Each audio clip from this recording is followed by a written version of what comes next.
avoir un meilleur comportement et une meilleure stabilité.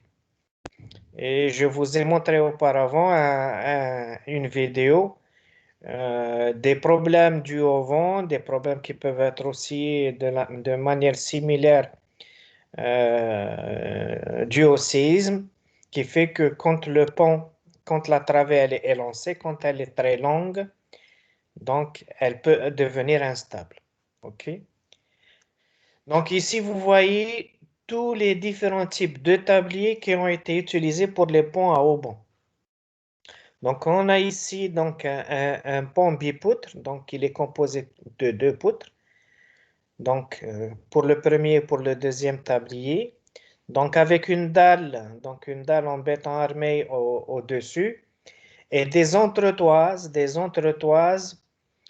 tous les, c'est-à-dire équidistants en longueur. Ok, ce qui fait que ça va créer une stabilité. Donc ça, c'est un tablier.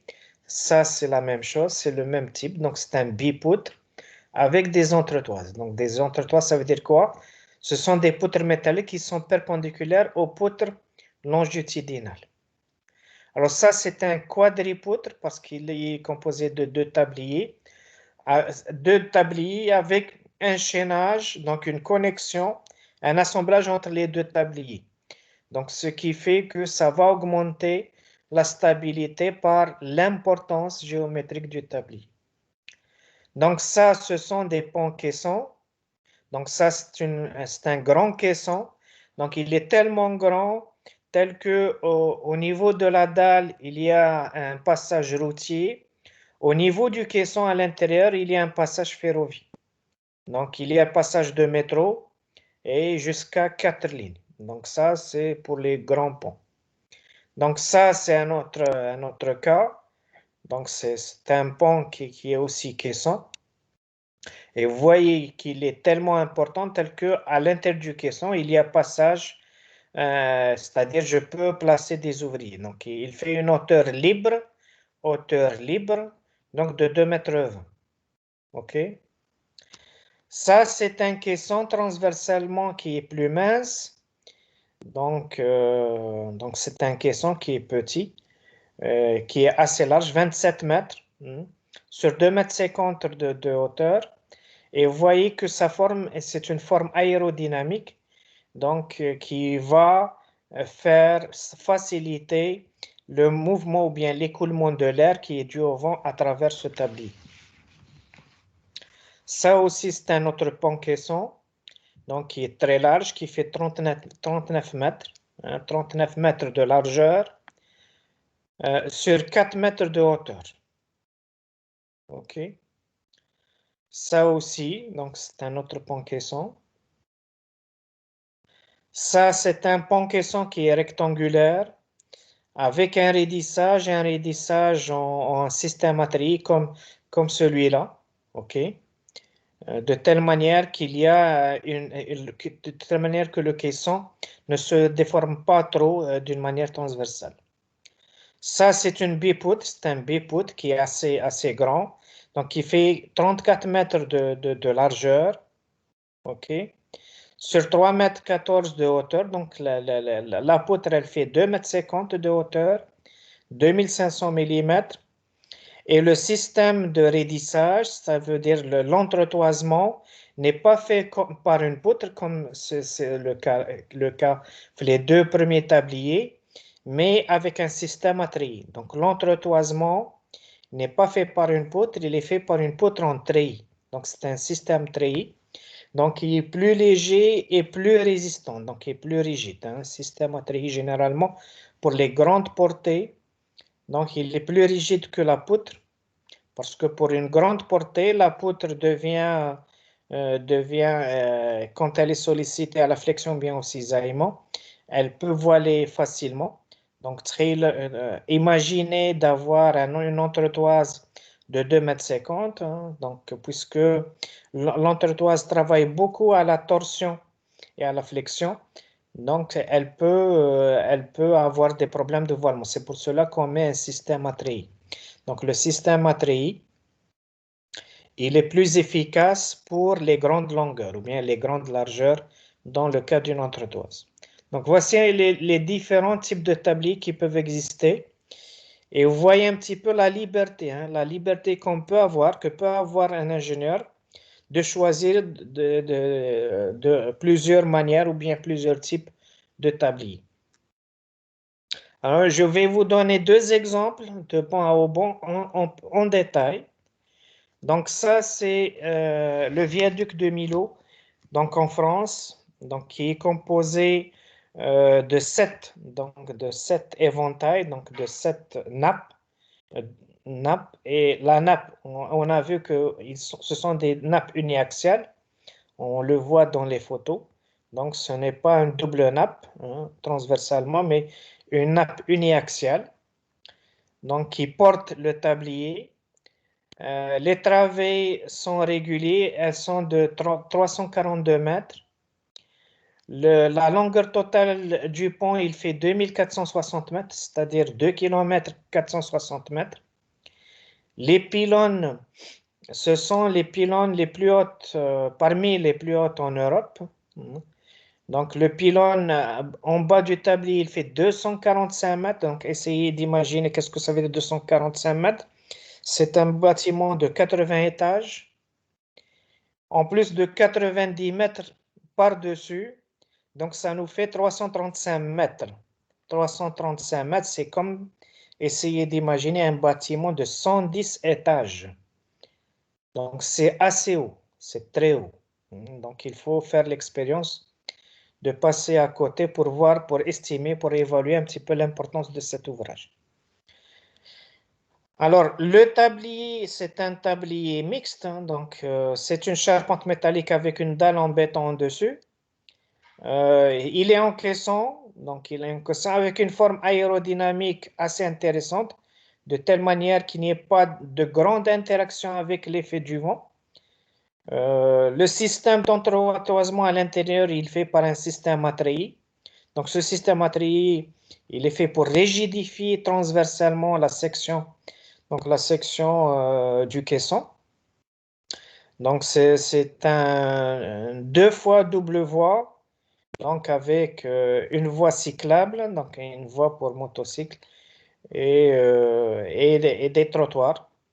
Donc, le tablier présente une légère pente de 3%, correspondant à une dénivelée de 74 mètres entre les deux extrémités de la brèche, entre le nord et le sud. Donc, 74 mètres de différence entre ce flanc-là, ça veut dire 7, si je veux dire 7 culées, le niveau de la culée et l'autre. Donc, côté Béziers, côté Clermont-Ferrand. Donc, il y a 74 mètres de dénivelé sur 2460 mètres. Ça nous donne une pente moyenne de 3%. Alors, le tablier est un caisson présentant un profil aérodynamique pour pouvoir résister à des vents à plus de 205 km par heure. Il est composé de 73 éléments voussoirs. Donc, le tablier, suivant toute sa longueur, il est composé de 173 pièces. Donc, 173 pièces, ce sont des voussoirs indépendants qui ont été reliés l'une par rapport à l'autre, donc généralement par boulonnage. Ils sont constitués de tôles ready, de profilés standards soudés et boulonnés. Ces caissons sont prolongés à chacun de leur extrémité d'une corniche de 2,20 m de large, supportant elle-même un écran brise-vent. Donc, ces écrans-là qui sont courbes, donc ça, c'est les 2,20 m de la corniche, donc qui va servir de trottoir.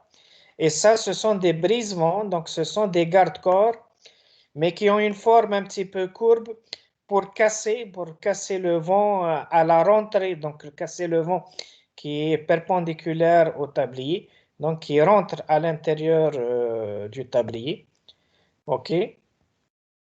Alors, supportant elle-même un écran brise-vent, afin d'éviter ou ralentir la progression de la corrosion dans le tablier, celui-ci est muni d'un système de ventilation à l'air sec. Donc, à l'intérieur du caisson, qu'est-ce que c'est?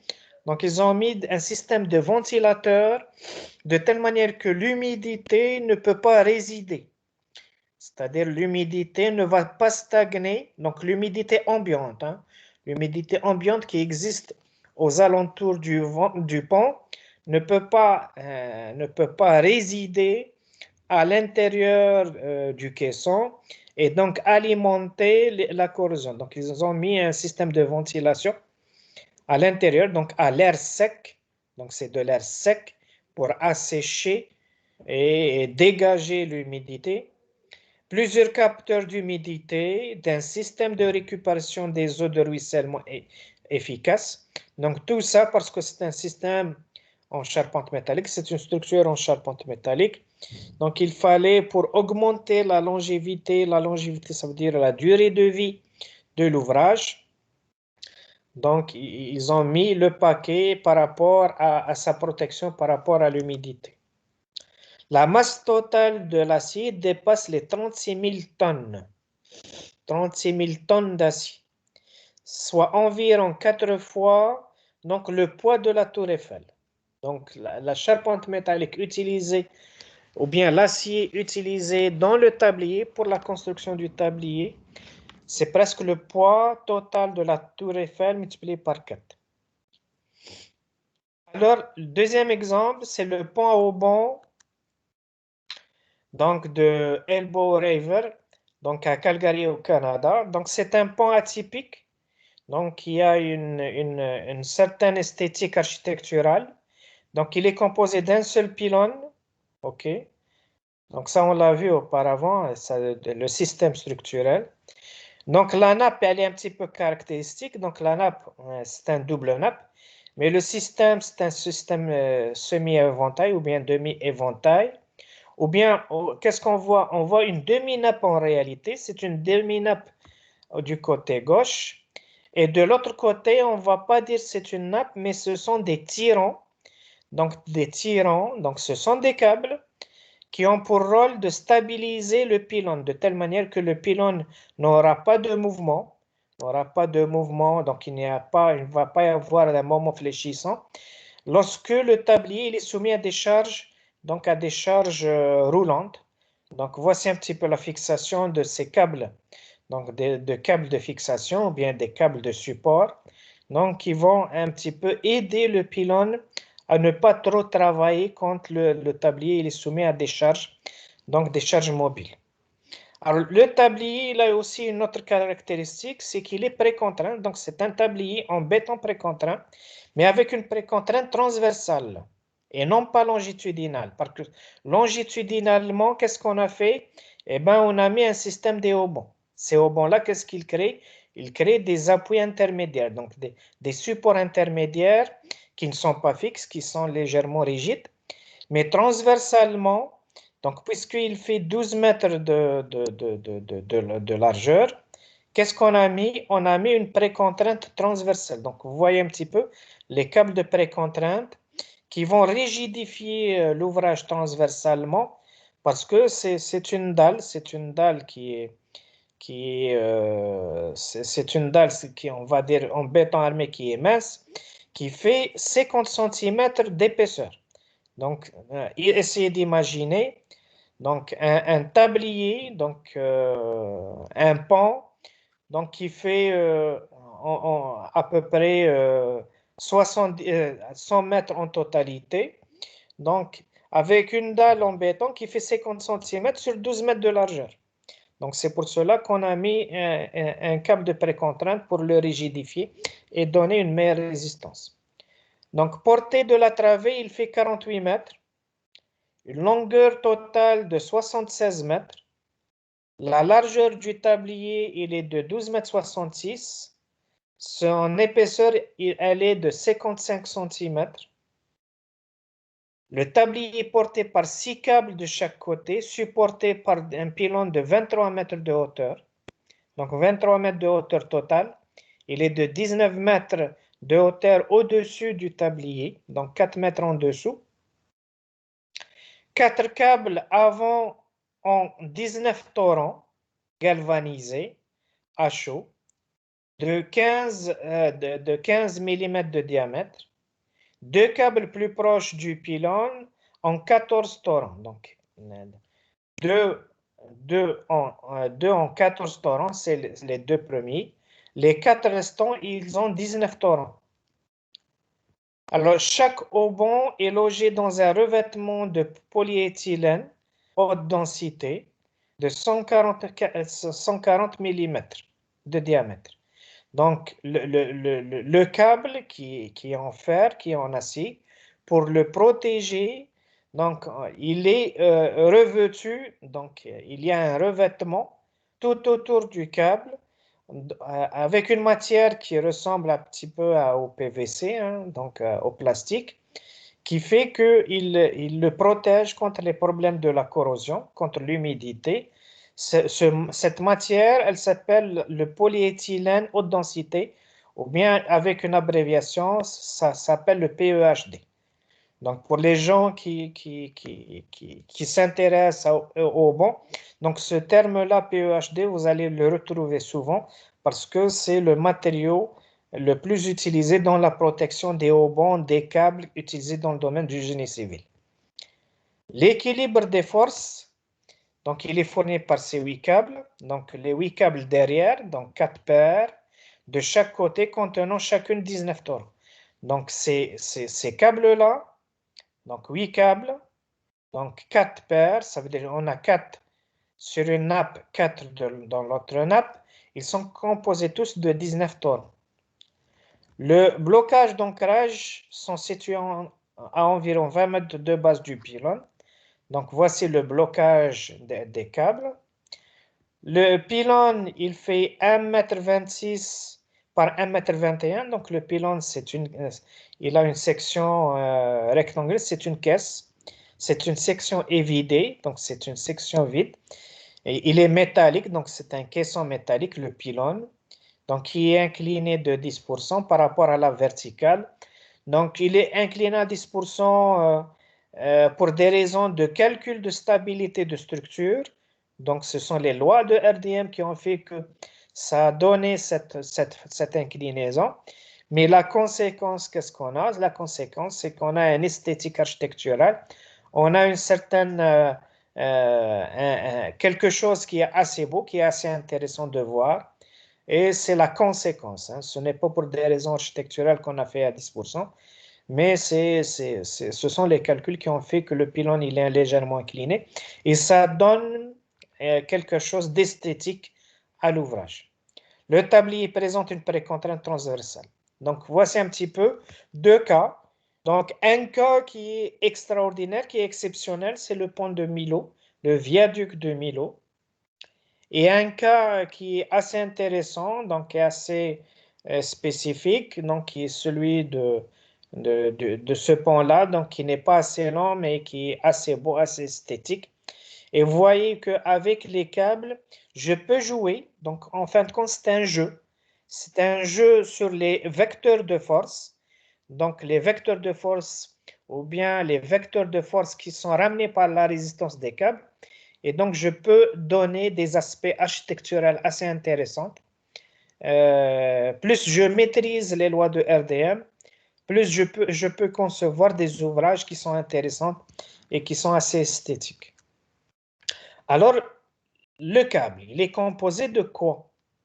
Eh bien, le câble, il est composé d'un certain nombre de torrents. Les torrents, c'est les voici. Hein? Donc, le câble, il peut être composé totalement de torrents, comme il peut être composé d'une âme, une âme, donc c'est un câble, et de torrents. Le torrent lui-même, il est composé d'un certain nombre de fils. Donc, voici un petit peu l'aspect. Donc, voici un petit peu l'aspect. Donc, voici le torrent. Le torrent, il est composé de fils. Hein? Un ensemble de torrents fera un câble. Donc, pourquoi on fait, et généralement, quand on les relie d'une manière torsadée. Torsadée, c'est comme le Kemal. Donc, il est tordu dans la formation, un petit peu sa formation ou bien sa formulation géométrique. OK? Alors, pourquoi on le fait? Pourquoi on le fait pas en une seule section? Parce que si je le fais en une seule section, une section homogène, eh ben, j'aurais perdu l'avantage de la flexibilité. Donc, ça va donner quelque chose de plus rigide, donc ce n'est plus flexible. OK? Donc, quand il est rigide, il n'est plus flexible, et s'il est lent, il est très lent. Donc, je parle un petit peu sur sur la facilité de l'utilisation, de la construction, de son positionnement au niveau de l'ouvrage, mais aussi quand il est composé d'un certain nombre de torrents et de fils, je gagne où? Où est l'avantage? C'est que lorsque il va y avoir un problème de corrosion ou bien de rupture, cette corrosion, elle se fait par un certain nombre de fils. Donc, s'il y a une fissuration, cette fissuration va s'arrêter à la rupture d'un fil et non pas à la propagation d'une fissure. Si j'avais une section homogène, cette section homogène, dès qu'il y a une fissure, cette fissure va se propager facilement. Donc, elle se propage facilement parce qu'il y a une continuité de la matière dans une section homogène. Mais lorsqu'elle est décomposée, cette section en un certain nombre de fils, quand il y a une rupture, eh bien, la rupture va se faire sur un fil, sur un torrent, et elle va s'arrêter. Donc, qu'est-ce que j'ai? Dans le câble qui est composé d'un certain nombre de torrents, eh bien, généralement, la fissuration ou bien la rupture, elle est décélérée. Qu'est-ce que ça veut dire décélérée? C'est l'inverse d'être accéléré. Ça veut dire que la vitesse de rupture, elle est diminuée. OK? Donc, voici un petit peu la particularité des problèmes, de la propriété des haubans ou bien des câbles. Donc, en raison de leur nature et de leur mode d'installation, les haubans sont souvent comparés à parfois confondus avec des câbles de précontrainte. Donc, ils ressemblent beaucoup aux câbles de précontrainte. Les câbles de haubans sont constitués de diverses armatures en acier. Donc, qui dit armature, ça veut dire fil. On peut distinguer plusieurs catégories de haubans en fonction des armatures élémentaires utilisées, fil ou torrent, ou de type de protection. Alors, torrent. Le torrent est la réunion de fils d'acier tordus, donc ensemble. Le câble est alors la réunion de plusieurs torrents. Le choix de l'acier du torrent doit donc être associé à un traitement de contact permettant de se prémunir des phénomènes de fatigue, et d'usure. Donc, on les appelle FIP, UIP. Donc, ce sont des termes techniques. Donc, c'est pour cela qu'il y a un traitement de surface et une lubrification. Parfois, à l'intérieur du câble, on injecte de la graisse ou bien de l'huile. Cette huile, qu'est-ce qu'elle fait? Eh bien, elle protège. Généralement, l'huile protège l'acier contre la pénétration de l'eau et de l'humidité. Donc, parfois, dans certains câbles de précontrainte ou bien les câbles à haubans, c'est-à-dire les haubans, qu'est-ce qu'on fait? On injecte des lubrifiants. Donc, ces lubrifiants, c'est généralement de la graisse ou bien de l'huile industrielle spéciale. Donc, qui fait qu'elle protège donc, les câbles et les haubans contre la corrosion. Donc, le traitement de surface est une protection anti-corrosion. Le choix de torrent galvanisé est donc recommandé dans certains cas. Galvanisation, ça veut dire quoi? Ça veut dire que c'est un traitement de l'acier au zinc. Donc, je ne sais pas si vous avez vu, si vous avez une idée sur la galvanisation, c'est qu'on prend l'acier, on prend l'élément d'acier. Donc, ça peut être un fil, ça peut être un profilé métallique ou autre. Et par des procédés industriels, on traite sa surface avec du zinc à haute température. On va créer une couche du zinc et ce zinc-là donc va protéger l'acier contre la corrosion, contre l'oxydation du fer,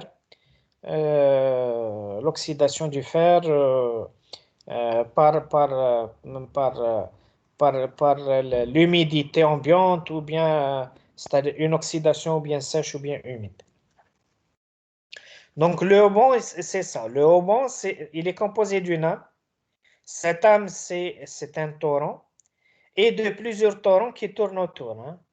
Le torrent lui-même, il est composé de fils, de plusieurs fils, et ça nous fait le câble en totalité. Ce câble-là, il peut être utilisé comme haubans, il peut être utilisé comme câble de précontrainte. Alors, les haubans sont chacun composés de 31 à 53 torrents. Donc, un hauban, il est composé de 31 à 53 torrents. Donc, le torrent, c'est ça c'est un torrent. Il existe également d'autres types de haubans, dont les haubans à barres parallèles ou à fils parallèles. Donc, ils ne sont pas torsadés, les fils et les torrents sont parallèles. Donc, on peut avoir des haubans donc, dans le marché, donc, qui ne sont pas torsadés, qui sont parallèles. Le hauban à torrent possède beaucoup d'avantages, dont le principal est que les torrents sont en totale indépendance l'un de l'autre. Ils sont ancrés individuellement, ce qui permet leur remplacement rapide et simple sans perturber le schéma statique de l'ouvrage, ainsi que le contrôle et le réglage de la force dans chacune d'entre elles. Comment je peux régler la force à l'intérieur du hauban? C'est je mets un système de précontrainte, aux extrémités du hauban. Donc je vais l'étirer, et je vais augmenter la force à l'intérieur du câble ou bien du hauban pour avoir un meilleur comportement, une meilleure fixation. Ce sont ces caractéristiques qui confèrent à ce système un avantage unique. Donc, c'est un avantage qui ne peut pas être fait par une poutre, qui ne peut pas être fait pour un tyran, donc un tyran métallique. Bien sûr, il ne peut pas posséder que des avantages. La corrosion est plus marquée sur les torrents car à surface égale, le périmètre d'une section de torrent est supérieur à celui d'une section circulaire. Afin de prévenir ce problème, on a recours à une protection sur 4 niveaux. Les torrents sont galvanisés à chaud avant le tréfilage. Le tréfilage, ça veut dire la formation du torrent ou bien la formation du câble. OK? Donc, le torrent, généralement, il est galvanisé. Ils sont injectés avec une cire pétrolière. Donc, une cire, ça veut dire c'est de la graisse. Donc, on les met, quand on les assemble, qu'est-ce qu'on a? On injecte de la graisse pour qu'il y ait une meilleure protection. Chaque torrent est gainé. Et gainé, ça veut dire que je fais un gainage. Un gainage, ça veut dire quoi? Ça veut dire que je le recouvre avec une couche en plastique qui s'appelle le PEHD, le polyéthylène à haute densité. Et l'ensemble des torrents, l'ensemble des gaines, ou bien l'ensemble de systèmes-là, il est ensuite gainé une autre fois. OK? Donc, tout ça pour protéger le hauban, les torrents contre le problème de la corrosion. Donc, voici un petit peu les différents types de câbles qui peuvent être utilisés. Hein. Donc, ça, c'est un petit peu... Donc, en photo, qu'est-ce que vous avez? Vous avez le système de fixation du hauban avec son étirement, donc la création d'une légère précontrainte. Donc, ça, c'est un système de vérin. Donc, quand il est étiré, donc il est étiré torrent par torrent. Donc, ce n'est pas le câble en totalité qui est étiré. Ça veut dire où je crée ma traction, je crée ma précontrainte. C'est que quand un hauban ou bien un câble, il est composé de plusieurs torrents. Donc, qu'est-ce qu'on étire? On étire chaque élément individuellement, de telle manière à s'assurer que tout le système il est bien étiré. Je ne peux pas le faire en un seul paquet parce qu'il peut y avoir du glissement, un glissement entre les fils.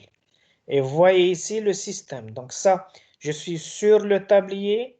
Donc ça, c'est un appui du hauban. Donc c'est la partie extrême basse qui se trouve au niveau du tablier. Et vous voyez un petit peu le système de précontrainte où on essaie d'étirer torrent par torrent le haubon lui-même. OK? Donc ça, c'est un exemple de câble de 7 torrents. Donc il est composé de 7 torrents. Chaque torrent, il est composé de 19, donc donc de 7 torrents, donc 19 galvanisés. Donc ils sont tous galvanisés. Donc ça, c'est un autre cas. On a 6 fois 36 torrents. OK? Donc, aussi, il est galvanisé. Et ça, vous avez un autre système qui, on a utilisé de l'acier inoxydable. OK? Donc, 7 fois 19 torrents.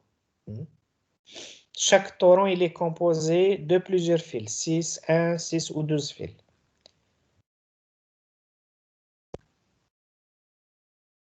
OK? Alors, l'ancrage. L'ancrage au niveau du tablier. Le système, ou bien le principe, il est le même que dans le domaine de la précontente. Vous avez ici un câble qui est composé d'un certain nombre de torrents. Vous avez une protection, donc c'est ça la gaine. Donc la gaine, elle est en PEHD, donc en polyéthylène. Donc le polyéthylène PEHD, c'est quoi? C'est le PVC. Qu'est-ce que c'est que le PVC? C'est du plastique, donc qui a une très bonne résistance, qui est utilisé pour la protection ici, pour la protection des câbles. Donc qu'est-ce qu'on fait? On étire le câble torrent par torrent et on le fixe. Donc ça, c'est un système de fixation. Donc c'est un fixateur des différents torrents de telle manière qu'il ne va pas glisser. À la fin, qu'est-ce qu'on fait? On a un cap, ou une cape donc, qui protège l'acier. Donc ce cap-là, c'est quoi? C'est une boîte cylindrique qui est remplie de graisse, qui est remplie de lubrifiant, de telle manière que tout ce système-là n'est pas soumis à l'humidité ou bien à la corrosion. Donc voici un petit peu le système d'ancrage des câbles. Donc c'est un point qui est un petit peu délicat, donc il faut s'assurer d'une bonne fixation pour qu'il y ait une bonne tenue du pont. Donc c'est un système qui est généralement ou bien métallique ou bien en béton armé pour qu'il y ait une meilleure fixation. Donc les ancrages permettent de rendre solidaire le haubon de la structure tant au niveau du pylône que du tablier. C'est par ce dernier que l'on règle la tension du haubon, mais aussi celle de chacun des torrents individuellement, sans avoir à démonter le moindre élément. Alors, ici, donc c'est le procédé, donc vous voyez bien, donc au niveau de ces 3 photos. Donc, qu'est-ce qu'on fait? Ça, il est un petit peu particulier, c'est que le haubon, il traverse le tablier et il est fixé en dessous du tablier. OK? Donc, il est fixé en dessous du tablier. Le tablier, c'est un caisson. OK? Donc, ça, c'est le cas d'un haubon uniaxial. Donc, une seule nappe. OK? Une seule nappe. Et qu'est-ce qu'on fait? On le fixe non pas au-dessus du tablier, mais en dessous du tablier. Donc, avec une machine qui est assez grande, qui est assez balèze, assez puissante, parce que le câble là, le câble, il a une grande section et le système de précontrainte d'étirement, il doit être assez puissant. Donc, c'est un système mécanique qui est assez développé, qui est assez élaboré pour créer cette précontrainte. Et vous voyez ici, donc il ressemble bien, donc ça, c'est pour le cas d'un pont, un pont en béton armé. Le tablier il est en béton armé. Vous voyez bien que le câble il est tiré, il est composé dans ce filtre-là. Donc on étire chaque torrent à lui seul. Donc chaque torrent il est étiré à lui seul. Il se fait par étape, par phase, jusqu'à avoir une certaine précontrainte demandée. Chacun des torrents est fixé indépendamment à l'ancrage par le biais d'une clavette tongconique. Donc, voici un petit peu cette clavette tronconique prévue pour limiter la fatigue du haubon en ce point critique qu'est l'ancrage. Le capot de l'ancrage sert quant à lui à compléter la protection contre la corrosion sur la partie non gainée des torrents. Le capot, c'est ça, le capot. Le capot, c'est cette boîte cylindrique qui est fixée à l'extrémité du haubon. Okay? On l'appelle cap en anglais, capot, capot en français. Sur les parties du tablier en béton, on utilise des ancrages dont le tube coffrant est coulé dans le béton. Les ancrages sur la partie métallique du tablier comportent à la place du tube de coffrage un système de fixation assimilable à une charnière. Donc le système, c'est un système technologique où il faudrait avoir une entreprise spécialisée pour maîtriser ça. Donc ce n'est pas un simple charpente qu'il faut souder ou boulonner. Ce n'est pas simplement un système en béton armé où il faudrait avoir du ferrage et un coulage du béton. C'est tout un système mécanique ou bien électromécanique qui est utilisé pour fixer les haubans et pour les tirer correctement. Donc ça, c'est un autre système. Donc voyez un petit peu le système, comment on ramène le câble avec sa gaine. On le fixe, donc cette fixation, c'est une fixation métallique donc qui est reliée à un tablier, donc un tablier en béton armé. OK.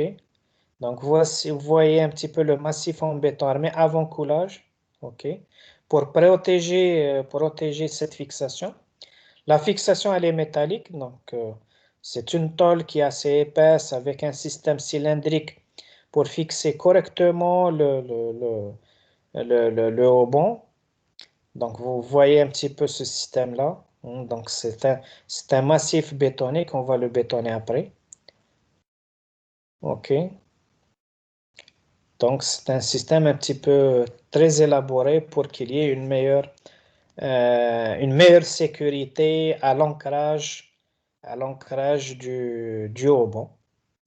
Donc ce n'est pas quelque chose de simple, ce n'est pas un haubon, c'est un câble que je vais fixer comme ça. Donc il y a une grande différence, c'est-à-dire entre le calcul d'un haubon et sa réalisation.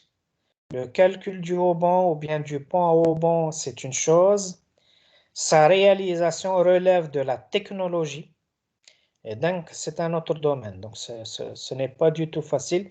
Et c'est pour cela que ça demande une grande spécialisation et la maîtrise de plusieurs aspects.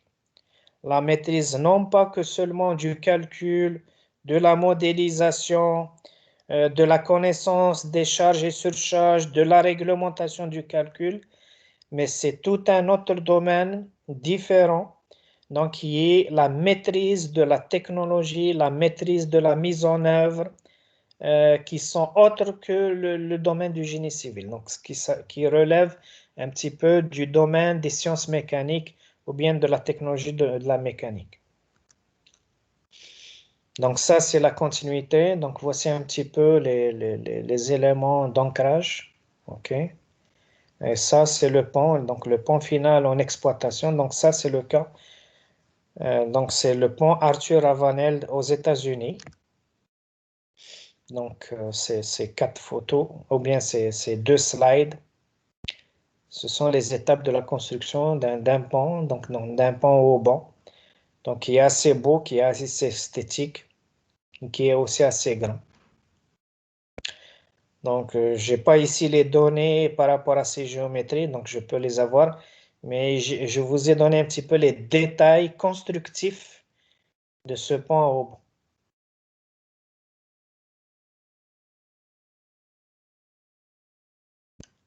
OK. Donc, vous avez aussi d'autres photos. Donc, comment installer un câble. Donc, l'installer au niveau de ses extrémités. Créer la précontrainte. Donc, procédure d'installation du haubon sur le tablier. Donc, ça, c'est un autre tablier en Chine. Donc, c'est un autre pont à haubon en Chine. Où la particularité, c'est quoi? C'est qu'au lieu d'avoir un pylône qui est droit, vous avez un pylône qui est courbe avec un haubanage qui est un petit peu particulier. Donc, un haubanage où la fixation n'est pas droite, elle est courbe. Donc, ça relève un petit peu de la conception architecturale. Donc, c'est le beau mariage entre l'architecture et le calcul structurel, ou bien l'analyse structurelle. Lorsque il y a une bonne collaboration entre l'ingénieur et l'architecte, donc ça donne des formes qui sont assez architecturales, mais aussi assez résistantes, assez rigides. Donc, alors, les grandes familles de câbles et d'ancrage, donc les grandes familles des haubans. Alors, en dénomination technique, il y a les haubans de type MTP, de type MFP et du type TMC. Donc, quand vous faites une recherche dans le domaine des techniques des haubans, il y a ce qu'on appelle les torrents ou bien les haubans multitorrents parallèles, les haubans multifils parallèles et les haubans torrents multicouches. OK? Alors, les MTP, multitorrents parallèles, donc, ce sont des torrents T15.2 ou T15.7 gainés avec donc 15.2, 15.5, ça veut dire qu'ils sont composés donc de torrents de 15 mm, donc gainés avec des produits de remplissage souples individuellement ou collectivement. Alors leur ancrage, il se fait par des clavettes coincées. Donc je pense que vous avez vu les clavettes dans la matière béton précontraint. Donc ce sont des petites cônes, donc ce sont des cônes donc cylindriques qui sont placés, qui sont faits les extrémités des fils pour qu'il y ait un blocage du fil, chaque fil, on les appelle clavettes, ou manchons sertis appuyés à la tête d'ancrage. On les utilise pour les points au bon procédés proches des procédés de précontrainte externes au béton. Alors les multifils parallèles, donc ce sont des haubans où les fils ne sont pas torsadés, ils sont parallèles. Donc les fils sont remboutonnés avec gainage collectif. Les ancrages, ils se font par des boutons appuyés. Donc les boutons, ça veut dire quoi? Ça veut dire dans les extrémités, je crée par des systèmes à haute température, je crée des boules, les extrémités des fils, pour qu'il y ait un coincement, c'est-à-dire pour coincer, pour qu'il y ait un meilleur ancrage. Alors, ils sont utilisés beaucoup dans les ponts haubanés et les ponts suspendus, même dans les ponts suspendus. Donc, dans les ponts suspendus, on utilise aussi les câbles ou bien les haubans multifils parallèles. Alors, les torrents multicouches, ce sont des fils avec câblage à torsion alternative. Donc, ce sont les torrents qu'on a vus. Donc, ce sont des fils torsadés entre eux. La protection se fait par un système complexe, multicouche avec un gainage collectif et individuel. C'est-à-dire, on fait un gainage, le gainage individuel de chaque torrent, il se fait comme ça. Je vais vous le montrer. Donc, le gainage, le gainage, c'est que je prends le torrent et c'est un revêtement multicouche. Donc, il y a une galvanisation au début, c'est traitement au zinc. Ensuite, il y a un revêtement ciré, donc c'est comme de la graisse, mais qui est assez dense, qui s'accroche correctement au câble, ou bien au torrent, ou bien au banc. Ensuite, il y a un gainage, c'est un gainage en plastique qui s'appelle le PEHD, le polyéthylène, donc pour qu'il y ait une meilleure protection. OK? Donc, c'est un système, la même chose, l'ancrage se fait par un coincement conique, donc comme un système de clavettes, avec un remplissage en zinc et en résine. On l'utilise dans les ponts suspendus et les ponts haubans. Donc, voici un petit peu le système de fixation dans les extrémités. Donc, on étire le câble, on prend chaque torrent seul et on le coince. Donc, on le coince. Ici, c'est un système à clavette, donc conique. OK. Et ici, c'est un système aussi de coincement, c'est-à-dire je coince le câble chacun d'elles par une mise en tension transversale. OK.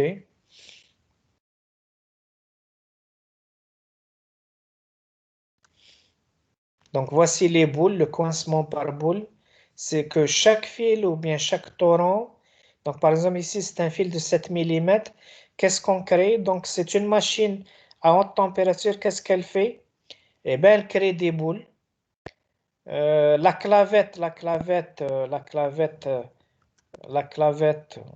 cette clavette, les raha en foncé, va coincer cette boule-là, et ainsi j'ai un meilleur ancrage. Donc cette protection, ça c'est le genre de... Donc on peut avoir plusieurs protections en PEHD, ok? Donc ça peut être un système cylindrique comme un tuyau, hein, un tuyau en plastique, donc d'une manière uniforme, ou bien dans ce cas-là avec des rainures. Ces rainures, elles servent à quoi? C'est que lorsque le câble il est en exploitation, quand il y a des averses pluviales, alors eh ben, ces rainures vont jouer le rôle de canaux. Qu'est-ce que ça veut dire un canal? Ça veut dire qu'il va accélérer la précipitation de l'écoulement de l'eau à l'extérieur du câble. OK? Et aussi, il casse quoi? Eh bien, il casse l'effet du vent tout autour du câble.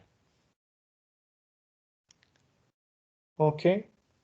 Donc ça, ce sont les divers procédés pour fixer les câbles. Donc ça, c'est pour les câbles TMC. Ça, c'est pour les câbles MFP, multifil parallèle. Donc, ça c'est le MTP, hein. Multitorrent parallèle, la fixation, c'est le multitorrent parallèle. Ça, c'est la fixation multifil parallèle. Et ça, c'est le système de fixation du torrent multicouche. Donc, chacun a sa technique.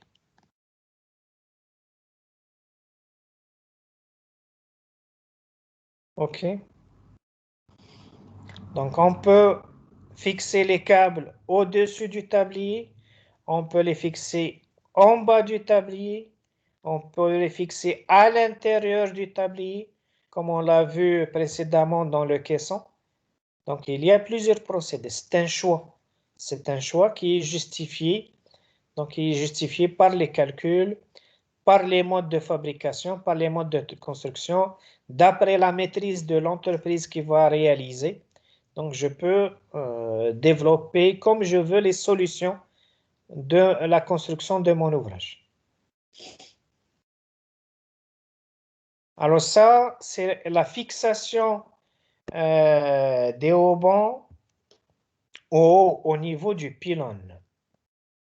Donc ça, c'est la tête du pylône. Ou bien le pylône, c'est un caisson, comme dans ce cas-là, c'est un caisson en béton armé. OK? Et la fixation se fait donc, c'est un caisson ou bien il est plein. Qu'est-ce qu'on a? Eh bien, le haubon, il traverse la paroi du caisson. Il est fixé à l'intérieur, hein. De la même manière comme on a vu dans le tablier. Donc, bien sûr, le caisson, il est assez large à l'intérieur, de telle manière que les ouvriers peuvent développer la précontrainte et fixer, le haubon par les clavettes. Donc, quel que soit le type du haubon, MFP, MTP ou bien TMC, OK? Donc, c'est le même système. Ou bien c'est une clavette, ou bien c'est un système mécanique qui est ancré dans une section qui est pleine, non pas évidée. Donc, c'est tout ça, tout cet élément, c'est un élément qui a été ancré à l'intérieur lors de la fabrication de la tête du pylône, à l'intérieur du pylône, et la fixation du haubon se fait à l'extérieur du pylône, au niveau de cette pièce. C'est plus une pièce mécanique. Donc, il va servir à ancrer ensuite, à ancrer le haubon. Le haubon peut être fixé en discontinuité, comme il peut être fixé en continuité. Qu'est-ce que ça veut dire? Ça veut dire que ça, c'est la tête du pylône. Qu'est-ce qu'on a fait? Eh bien, le pylône, il est continu à l'intérieur, avec une certaine courbure. Ça veut dire quoi? Ça veut que je peux, au lieu qu'il y ait une fixation dans un béton, et ce béton-là, puisque c'est un matériau qui n'est pas assez solide que l'acier, qu'est-ce qu'on fait? Eh bien, on ajoute un câble d'acier, donc qui va un petit peu améliorer la résistance. OK? Alors, si je fixe le haubon au niveau d'un pylône en béton armé, eh bien, ce béton armé va être soumis à de grandes contraintes. Je sais que le béton armé, il a une résistance plus faible que l'acier. Donc, l'une des solutions, c'est quoi?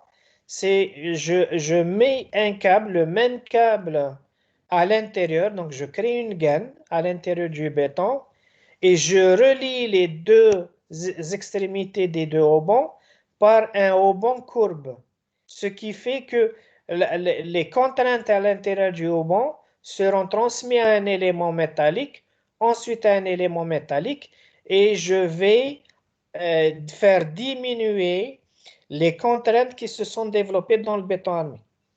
J'allège un petit peu les contraintes de poinçonnement, surtout les contraintes de poinçonnement qui sont à l'intérieur du béton. Donc ça, c'est une autre manière de réaliser la fixation du haubon au niveau du pylône.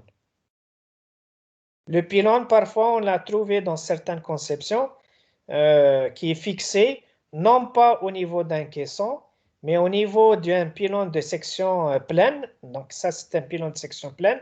Mais qu'est-ce que j'ai? Eh bien, le haubon traverse la section et il est fixé de l'autre côté du pylône.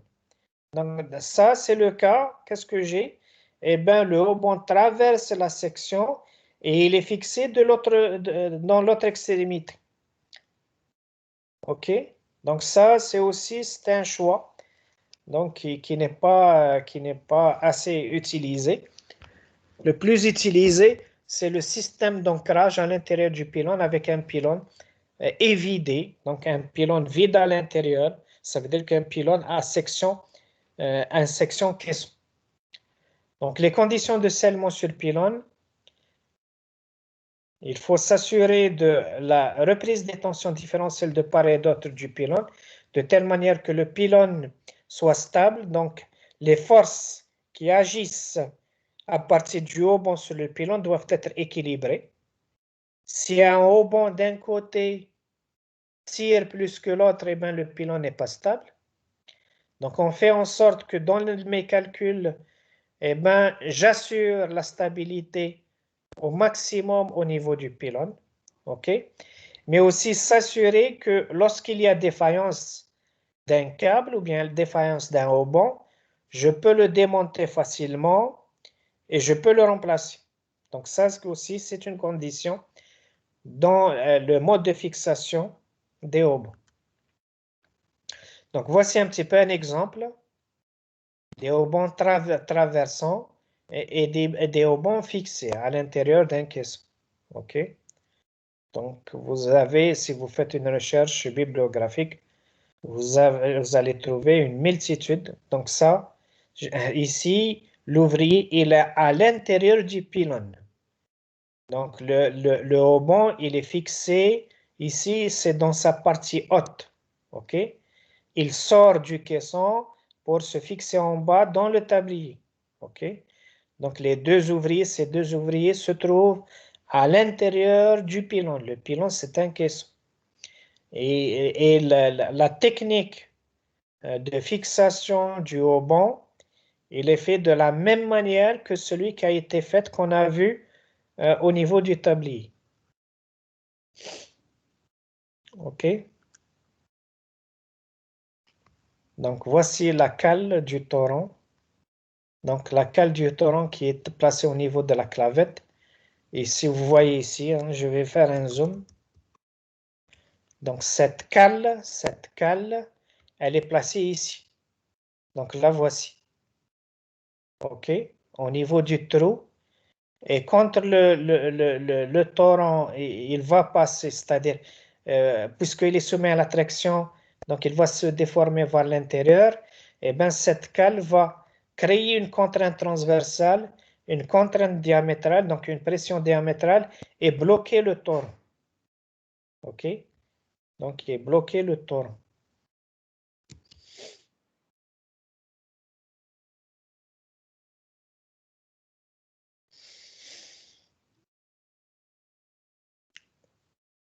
OK?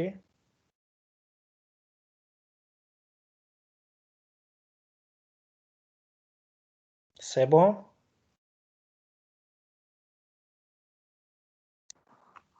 Oui,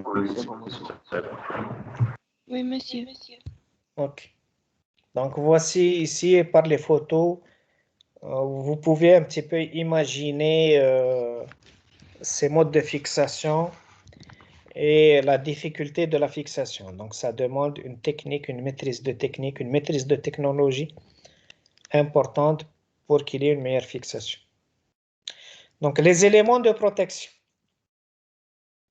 Pour tous les haubans, on retrouve au-dessus des ancrages un tube anti-vandalisme. Donc, un tube anti-vandalisme, c'est ce tube-là.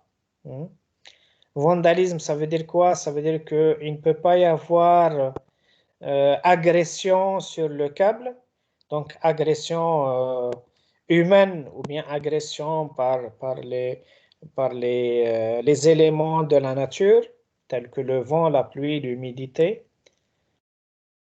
Alors, il protège le hauban des agressions des vandales et de tout autre dommage. On retrouve également des gaines aérodynamiques du PEHD qui, outre une protection contre la corrosion, permet de réduire l'impact du vent sur le hauban. Les oscillations flexion périodiques provoquent au contact interfilaire des dégradations localisées, des risques de fatigue par frottement. Pourquoi? Parce que quand le câble travaille, le hauban travaille, donc quand il oscille ou bien il vibre, donc quand le câble vibre, eh bien, les fils entre elles, ils vont glisser légèrement. Ce glissement va créer par le temps de la fatigue, hein, c'est une fatigue par frottement, par friction.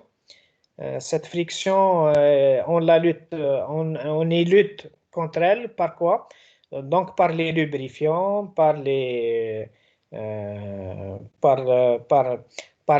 aussi des systèmes d'amortisseurs, on va les voir tout juste après.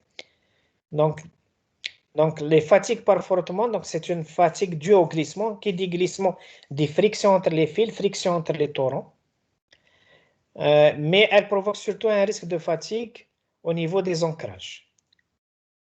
Donc sa surface extérieure possède quant à elle une double hélice sur toute sa longueur afin d'empêcher le ruissellement de l'eau et ainsi d'éviter toute instabilité due à l'action combinée du vent et de la pluie. OK? Donc, au niveau de ces gaines, cette gaine, le tuyau, en PEHD, qu'est-ce qu'on fait? Donc, on peut, c'est-à-dire ici, qu'est-ce qu'ils ont fait? Alors, je vais faire un zoom pour bien voir. Qu'est-ce que vous voyez? Vous voyez des rainures tout autour de cette gaine.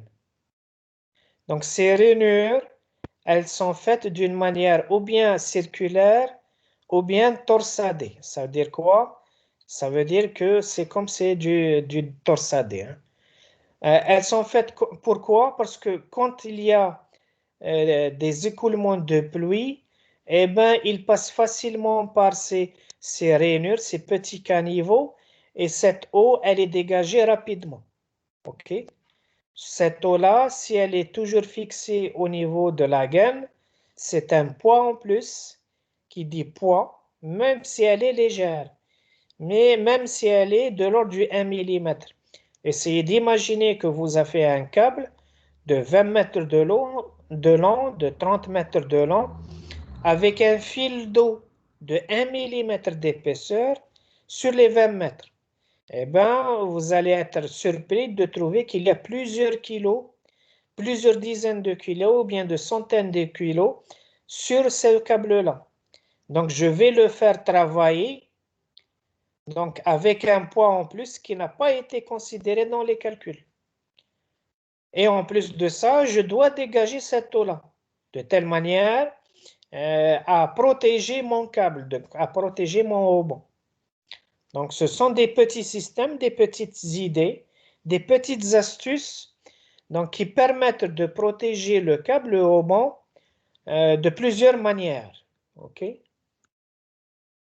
Les torrents gainés au PEHD sont conçus et fabriqués pour répondre à la durée de vie de 100 ans de câble de pont, c'est-à-dire les lois de l'engineering font que si je développe un procédé quelconque de sécurité, je suis obligé de garantir au moins 100 ans de vie pour une structure, pour un ouvrage, pour un élément structurel, pour un composant de l'ouvrage. Donc, les normes font que au moins mon ouvrage doit travailler pendant 100 ans sans qu'il y ait de problème. Pour satisfaire à cette exigence de durée de vie, il combine une protection avancée contre la corrosion à d'excellentes propriétés mécaniques. Pour les applications dans lesquelles une utilisation à la durée de vie élevée est cruciale, certains industriels proposent et recommandent un revêtement en zinc aluminium. C'est-à-dire c'est un revêtement, la galvanisation c'est un revêtement en zinc et le zinc aluminium c'est un autre type de revêtement qui est plus cher mais qui est plus efficace. Donc c'est un revêtement à 95% de zinc et 5% d'aluminium.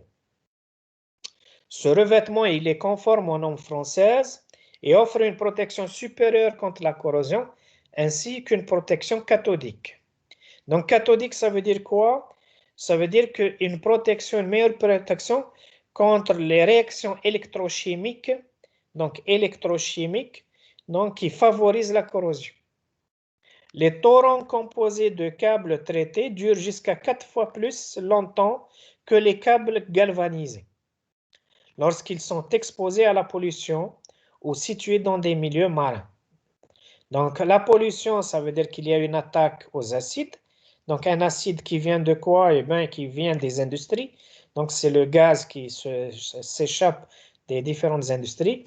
Ou bien les milieux marins parce qu'il y a des sels qui se trouvent dans l'humidité. Et ces sels-là, les sels, ce sont des éléments composants de ions. Et ces ions-là vont favoriser la réaction électrochimique. Le revêtement ciré des câbles métalliques est une formule conçue pour les torrents. Donc, qui dit ciré, ça veut dire de la graisse. Ça veut dire un revêtement à lubrifiant. Il est imperméable. Donc, ça veut dire qu'il ne laisse pas faire traverser l'eau à l'intérieur du câble. Se caractérise par une stabilité mécanique élevée et offre une excellente résistance à la corrosion. Le revêtement final, une gaine en PEHD, se compose du polyéthylène pur qui est étroitement extrudé autour du torrent. L'épaisseur standard de la paroi de la gaine est de 1,5 mm. Des tailles plus épaisses peuvent être fabriquées sur demande. Donc, ce traitement-là, au zinc, revêtement ciré, PHD, lui aussi, il est dimensionné. Donc, lui aussi, il n'est pas standard, mais l'ingénieur peut le fixer d'une manière variable et variée. Donc, suivant les conditions de l'environnement. Si j'ai un environnement qui est assez agressif, parce que je vais réaliser mon ouvrage à côté d'une zone industrielle, dans une zone côtière, donc dans ce cas-là, je dois surdimensionner ces éléments de protection. Donc, c'est très important. Alors, les amortisseurs. Eh bien, même dans les haubans, dans les câbles, eh bien, on peut mettre des amortisseurs. Alors, pourquoi? Parce que le hauban, quand il est soumis à des souffles de vent, le tablier, quand il est soumis à des vibrations, dû à quoi? Eh bien, dû au vent. dû aux charges mobiles, donc des charges qui sont mobiles, eh ben, je vais avoir de la vibration. Et ces câbles-là, ils vont vibrer. Qu'est-ce qu'on met? Eh ben, on peut mettre des amortisseurs. Donc, ce sont des systèmes d'amortissement. Donc, dans ce cas-là, donc vous avez deux procédés ici. Donc, qu'est-ce qu'on voit? On voit ici un petit système qui est en construction. Donc, oui, par exemple, c'est un amortisseur vertical et ça, c'est un amortisseur incliné. Qu'est-ce qu'il fait? Eh bien, il va dissiper, معناها faire diminuer eh bien, les vibrations du câble et ainsi, je ne vais pas avoir des vibrations au niveau du tablier pour qu'il y ait un meilleur confort. OK? Eh bien, on met, même ici, on met des amortisseurs. C'est très important. Donc, ces amortisseurs permettent de dissiper, dissipation, ça veut dire diminution, ça veut dire je consomme, j'absorbe cette vibration et elle sera négligeable ou bien mineure, très faible au niveau de mon tablier. Et ainsi, je ne vais pas sentir ces vibrations-là. Donc, c'est un système qui est très utilisé pour les ponts à haubans ou même les ponts suspendus de grande importance, ça veut dire qui sont très élancés et ça permet un meilleur comportement. Donc, l'amortisseur visqueux est développé pour résorber. Résorber, ça veut dire dissiper, ça veut dire faire diminuer. Résorber les vibrations des haubans. Cette résistance dissipe une grande quantité d'énergie. Donc, l'énergie de quoi? Eh bien, l'énergie de vibration. Eh bien, l'énergie cinétique qui vient de ces vibrations dues au vent, dues au séisme, dues aux charges mobiles. Donc, cette énergie dynamique, amortissant ainsi le câble. Ce principe de dissipation d'énergie permet une réaction indépendante et en temps réel du dispositif d'amortissement des vibrations induites. OK? Donc, dans le domaine des ponts à haubans, des ponts suspendus, des ponts à câble en général, on peut voir pas mal d'innovations, donc d'innovations extraordinaires qui essayent d'améliorer le comportement du pont, quel qu'il soit. Ok, donc on a terminé avec les ponts à haubans et on a terminé avec ce chapitre, donc les ponts à câble. Donc, vous avez des questions?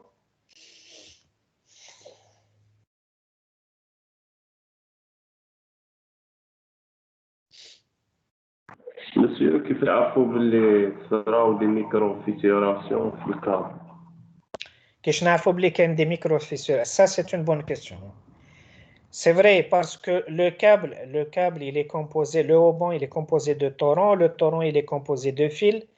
يقد يكون كاين un fil, je peux avoir un fil à l'intérieur du torrent qui s'est cassé, qui s'est fissuré. Et en plus de ça, je l'ai protégé par des gaines. Donc ces gaines-là ne me permettent pas de voir les fils qui se sont cassés ou bien fissurés. Alors comment on les fait? Donc il y a plusieurs procédés. Donc ces procédés, comment ils font? Ou bien je peux utiliser un système ultrason. Des ultrasons, qu'est-ce qu'ils font? Eh bien, qui met un système émetteur-récepteur et قد يعرف لي à peu près l'épaisseur d'acier, donc l'épaisseur de l'acier entre un émetteur et un récepteur. Ok, donc par la vitesse de l'ultrason quand il traverse le torrent ou bien il traverse le haubon, je peux savoir quelle est l'épaisseur d'acier. Si un fil s'est cassé, eh ben, je peux le détecter. Ça, c'est une manière. Il y a un autre procédé, c'est un procédé électrique. Électrique, qu'est-ce qu'il fait? Eh ben, j'injecte un courant électrique des deux côtés, les extrémités du haubon, et j'essaie de mesurer la résistivité. Et là, qui compte l'électricité, la résistivité ou bien la résistance électrique du haubon. S'il y a des fils qui se sont cassés, eh ben, ça veut dire que la résistance électrique du câble a été diminuée. Ça, c'est un autre procédé. Un troisième procédé, c'est un procédé accélérométrique ou bien vibrationnel, qu'est-ce qu'on met? Eh bien, sur le câble ou bien sur le haubon, qu'est-ce que je place? Eh bien, je place un accéléromètre. Un accéléromètre, c'est quoi? Eh bien, c'est un appareil qui mesure les accélérations.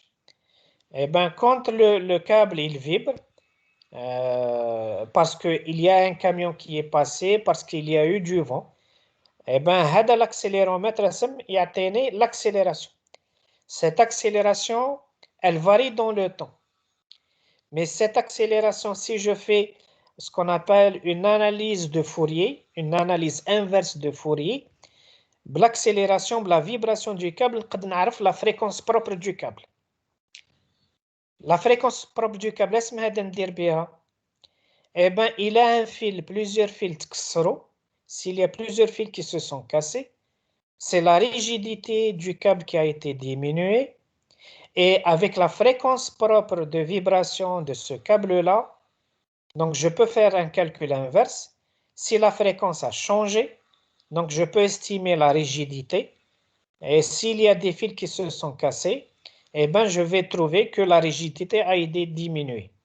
Donc ce sont des méthodes qui sont assez élaborées, des méthodes assez sophistiquées pour connaître ou bien pour savoir ou bien pour contrôler un robot et qui sont efficaces, c'est-à-dire qui sont très efficaces et qui sont utilisées. Même ici en Algérie, on utilise ce type de procédé pour vérifier le comportement ou bien pour contrôler un câble ou bien un robot. C'est bon, c'est clair? Oui, monsieur, c'est bon. D'autres questions? Oui, monsieur. Oui. Vous pouvez me répéter l'explication sur pourquoi on a les câbles précontraintes dans les tabliers transversal et non pas longitudinal. Pour l'exemple qu'on a vu, Oui. une minute, on va revenir.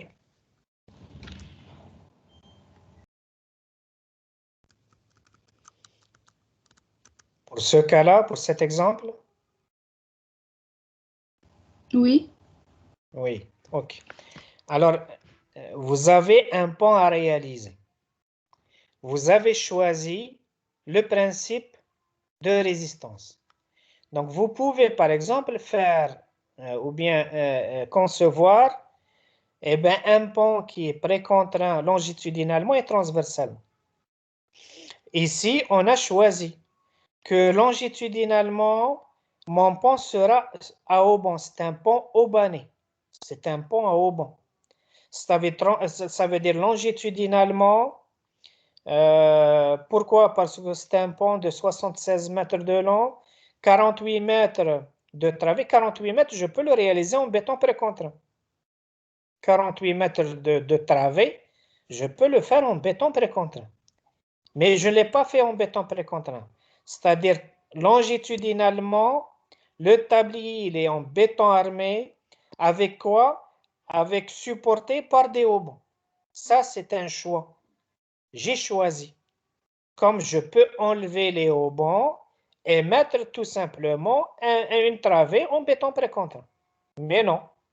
On a choisi que longitudinalement, c'est du béton armé et il est supporté par 6 câbles ou bien 6 haubans. OK? Transversalement, parce que j'ai des haubans des deux côtés, parce que j'ai deux nappes, alors soumis à des charges mobiles, donc les charges qui viennent des différents véhicules, camions ou autres. Qu'est-ce qu'on a remarqué? On a remarqué que transversalement, j'ai un moment fléchissant. Les moments fléchissants sont importants. J'ai choisi. Ou bien je peux mettre des poutres, ou bien je peux mettre une dalle qui est assez épaisse. Au lieu de prendre 55 cm, je vais prendre 80 cm et je vais mettre du béton armé. Ou bien prendre 50 cm pour le rendre plus mince, donc esthétique, donc plus beau. mais dans ce cas-là, le béton armé ne passe pas et j'ai ajouté des câbles de précontrainte. Donc, ce câble de précontrainte, parce que transversalement, dans ce plan, les moments fléchissants sont importants par rapport à une épaisseur de 55 cm. OK, donc c'est pour cela qu'on a fait de la précontrainte que seulement transversalement. Longitudinalement, les moments fléchissants sont plus faibles. Pourquoi plus faibles? Parce que pour 48 mètres de travée centrale, puisque j'ai mis des haubans, les haubans ont diminué fortement le moment fléchissant longitudinal. OK? Donc, c'est pour cela que j'ai dit qu'en fin de compte, le génie civil, la conception des ponts, c'est un jeu. Je joue. Je joue entre la résistance, c'est-à-dire je joue entre plusieurs variables. C'est comme si j'ai une fonction à plusieurs variables, une fonction f de x, y, z. Le x, ce sont les sollicitations. Le y, eh ben, c'est la résistance des matériaux. Le z, ce sont les dimensions. Eh bien, je joue. Je peux diminuer le x, faire augmenter le y, faire diminuer le z. Donc, par rapport à un choix de conception. Donc, c'est ça la conception en fin de compte. Est-ce que c'est clair? C'est un peu clair? Oui, monsieur, c'est clair. Ok. D'autres questions?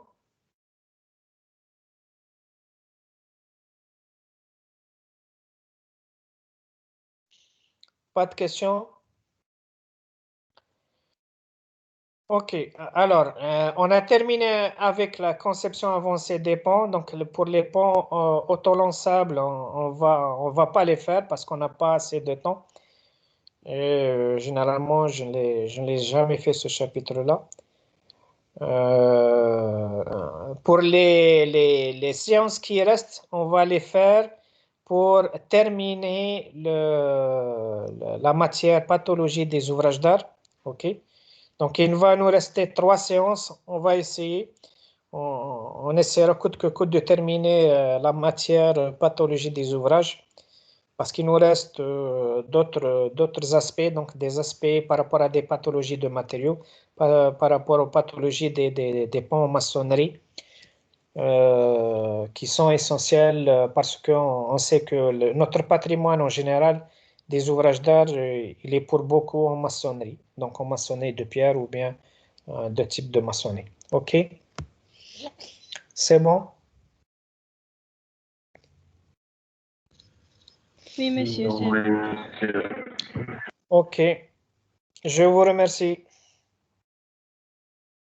Merci, monsieur. Bonne journée, monsieur. Salam.